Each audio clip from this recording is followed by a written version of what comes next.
Imagine this, you're 17,000 feet up in an airliner when suddenly a window blows out. The pilot is ripped from his seat, half outside the plane, battling a 350-mile-per-hour gale. Inside, flight attendants desperately cling to his legs, while a young co-pilot fights alone at the controls to save 87 souls. This isn't a Hollywood script. This is the true story of a flight that defied belief and redefined aviation safety. On a crisp June morning, a British Airways BAC-111 aircraft prepared for a routine journey from Birmingham, England to Malaga, Spain. Aboard were 81 passengers anticipating a holiday and 6 crew members looking forward to another uneventful trip. Up front, Captain Jones, a seasoned pilot with 2 decades of experience, settled into his seat alongside First Officer Evans, who was new to this particular crew but highly skilled. In the cabin, Chief Steward Roberts, Steward Davis, Steward Miller, and Stewardess Anya shared a camaraderie built over years of working together. It was a picture of normalcy, a familiar dance of pre-flight checks and passenger greetings, setting the stage for what should have been a pleasant 2-hour flight. 13 minutes into the ascent, at 17,300 feet, the world inside the pressurized cabin shattered. Without warning, a thunderous explosion ripped through the cockpit. The captain's windscreen, a reinforced barrier against the outside world, simply blew out. In an instant, the cabin air, now violently expanding, became a dense white fog, obscuring vision and filling the space with an ear-splitting roar. The force of the decompression was immense, physically tearing Captain Jones from his seat and blasting him headfirst through the gaping hole where the windscreen once was. His body was immediately pinned against the top of the aircraft fuselage by the monstrous airstream, held in place by what seemed like an invisible hand. As chaos erupted, First Officer Evans found himself alone, fighting for control.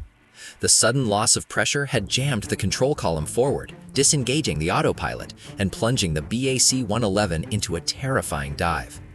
But out of the maelstrom, a glimmer of extraordinary courage emerged. Steward Davis, witnessing the impossible sight of his captain half out of the plane, didn't hesitate.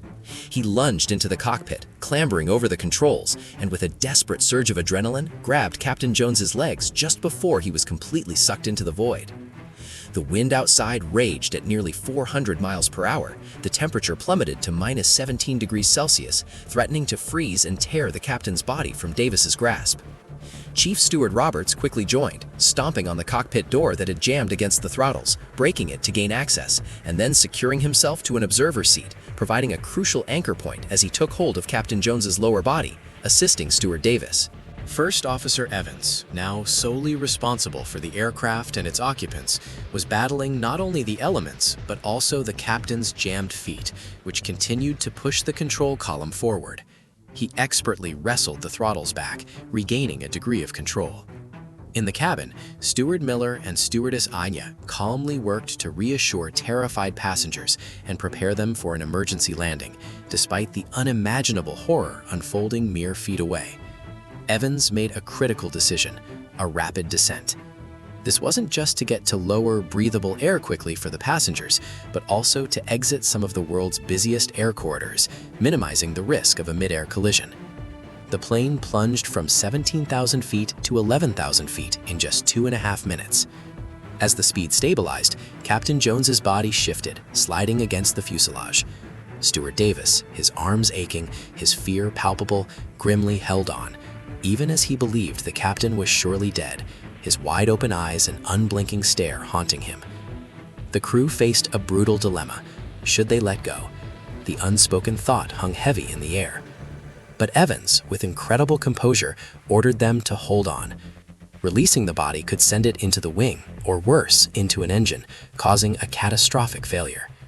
Compassion intertwined with practicality, the grim vigil continued.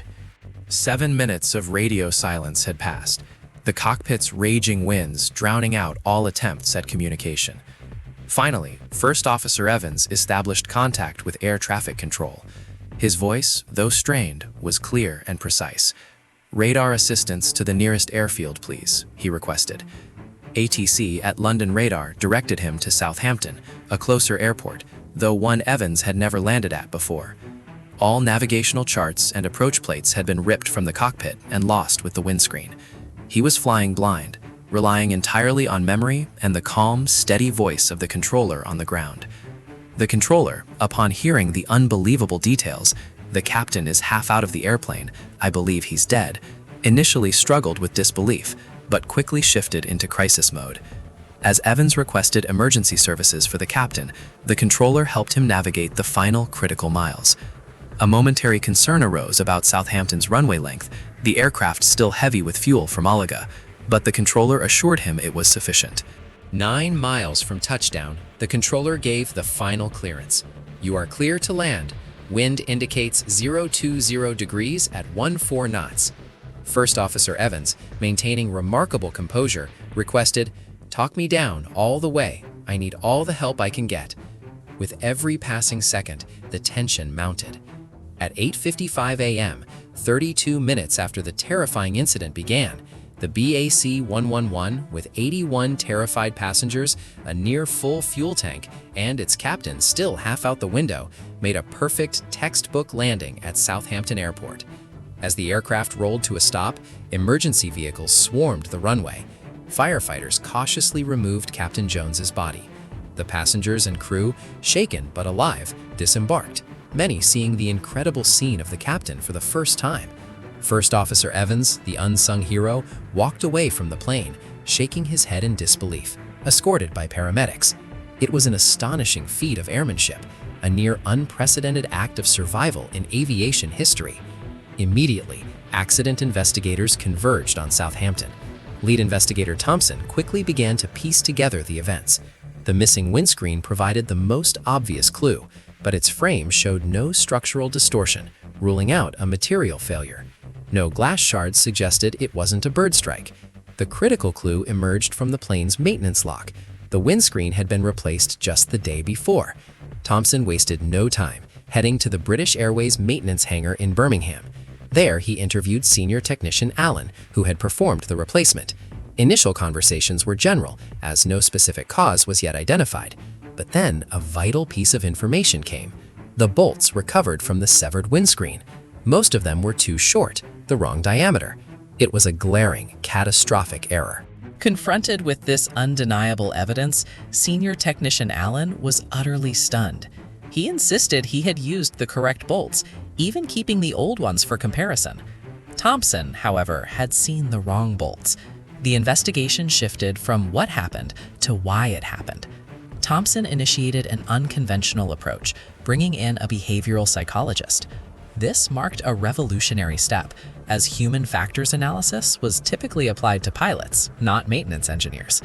Through candid, off-site interviews, they uncovered a disturbing picture. Senior technician Allen, a diligent and experienced engineer, had unknowingly taken shortcuts due to systemic pressures. He had come in early, the hangar was crowded, and the windscreen difficult to access. He found the old bolts were also of the wrong length, but strong enough to hold, so he decided to replace them with what he thought were new, correct ones. Instead of consulting the technical manual, he relied on visual matching, a common but dangerous practice. The store manager even knew the correct part number, but was ignored. In the dimly lit hangar, searching for a visual match, he had picked bolts that were infinitesimally yet fatally too narrow. He had worked at an awkward angle, unable to verify the correct fit, and signed off, believing he had done a good job. The psychologist learned that expediency often trumped procedure in the hangar.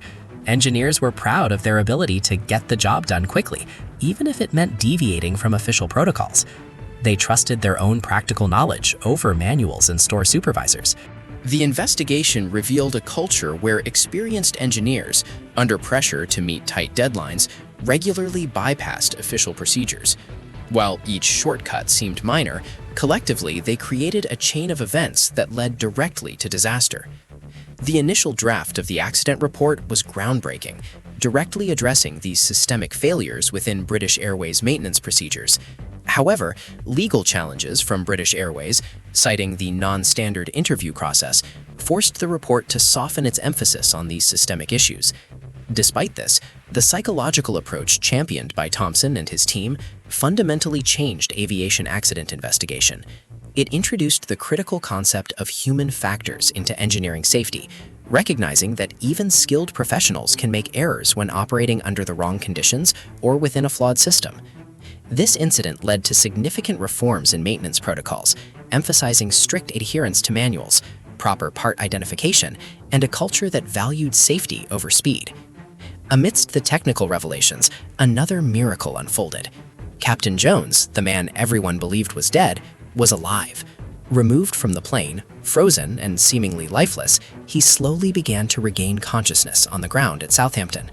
Despite being subjected to imaginable physical violence, extreme cold, and oxygen deprivation, he had clung to life. The rapid descent performed by First Officer Evans had saved him from prolonged exposure. His injuries included a broken arm, a fractured wrist, a broken thumb, bruising, frostbite, and shock. Astonishingly, within 5 months, Captain Jones made a full recovery and was back in the cockpit, flying again. His survival was nothing short of miraculous, a testament to his incredible resilience and the quick thinking of his crew. The crew of Flight BA 5390 were hailed as heroes, receiving numerous awards for their extraordinary courage. Their colleagues at Birmingham Airport gave them a standing ovation upon their return.